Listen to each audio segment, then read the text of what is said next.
Hi, and thank you for joining me. This week I've been moving along a couple of my projects, but I didn't get as far as expected, partly because in the middle of the week I decided I needed to do a bit of rationalising within the study where I do my painting and all my figures and wargaming stuff is stored. I didn't get very far on that either, to be absolutely candid. But I did get some of my 50mm World War II stuff sorted, and in the process I came across a couple of armies I thought I might show you guys. So the first one is my Winter Panzers. This is late war, so probably end of 1944, early 1945. So I'll turn the camera around and show you what I've got. Here you go.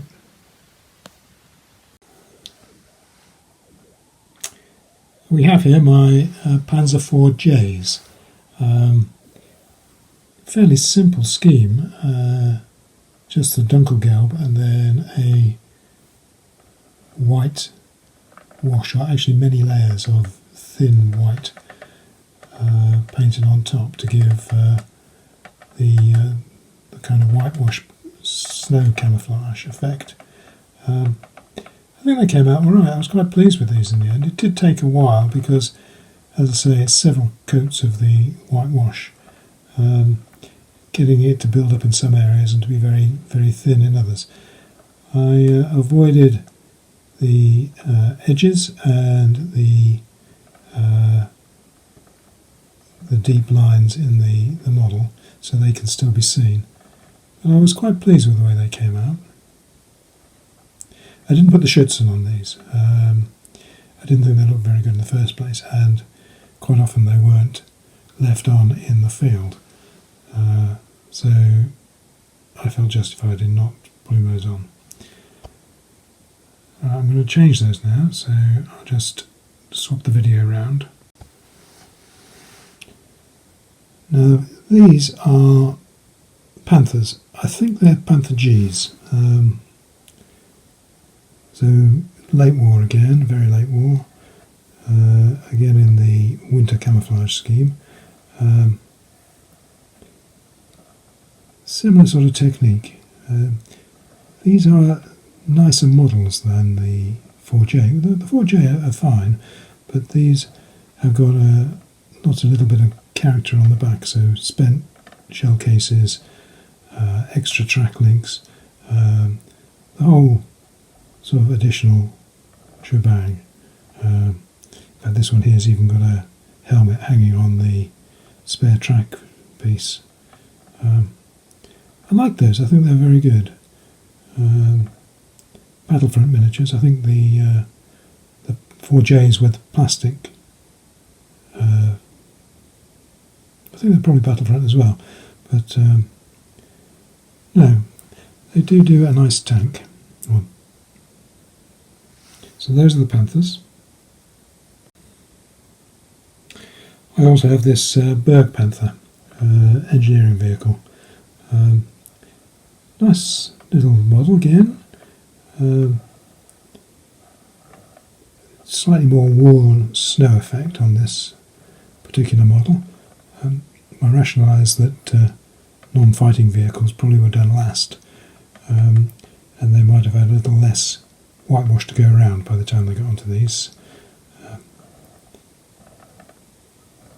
If you look carefully, you can just about see the red and green camo poking through the snow camo. I know a number of people would have put more mud and snow on the tracks, but I've never been very happy with the results when I've tried that. So I don't bother with that. I think it comes out better when you don't. So there you go. So that is the Burg Panther.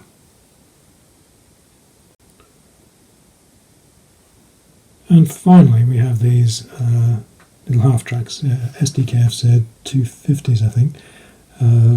Some of them have got the turret with the 20mm cannon, some are just the armoured car version. with the machine gun on top.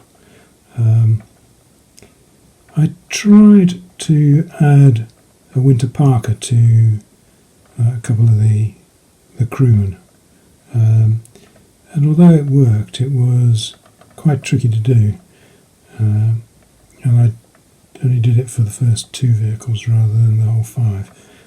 I think in retrospect I should have gone back and done the other 2 figures, but I'm not going to do that now. And 2 different styles in the winter camouflage, one newer, fresher, just beginning to show signs of wear, and the other well worn,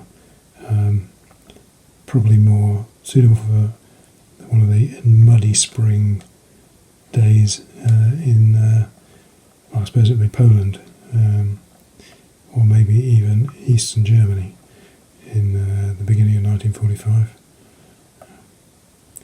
I said the models of these, I quite like them. So there you go. That's not all my German collection, but that's a lot of the winter stuff. I hope you found that interesting, and you'll join me next time. So thank you for now, and I'll see you again.